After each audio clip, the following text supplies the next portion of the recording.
বেগম জিয়াকে অতি গুরুত্বপূর্ণ ব্যক্তির মর্যাদা দেওয়ার সিদ্ধান্ত উপদেষ্টা পরিষদে বিশেষ নিরাপত্তার জন্য এভার কেয়ারে এসএসএফ ও পিজিআর মোতায়েন।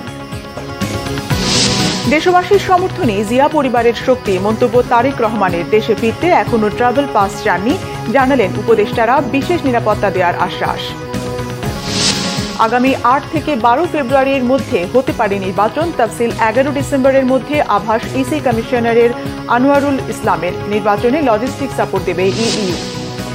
একবারের জন্য ইসলামপন্থীদের সংসদে পাঠানোর অনুরোধ। বরিশালের সমাবেশে ৮ দলীয় নেতাদের চাঁদাবাজি ও সন্ত্রাসমুক্ত দেশ গড়ার আশাবাদ।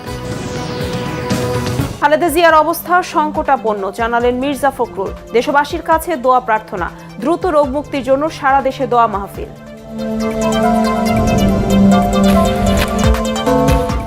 অপপ্রচারের মাধ্যমে গণতান্ত্রিক যাত্রাকে বাধাগ্রস্তের চেষ্টা চলছে, অভিযোগ বিএনপির। কাজ দেখিয়ে অপপ্রচারের জবাব দিতে চায় জামায়াত।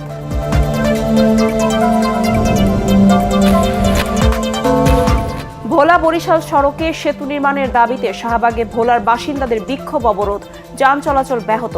এনসিপি নেত্রীর সংহতি।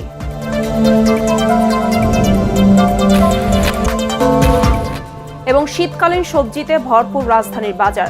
সপ্তাহের ব্যবধানে কেজিতে দাম কমেছে ২০ থেকে ৩০ টাকা, তবে নতুন আলুর মূল্য চড়া।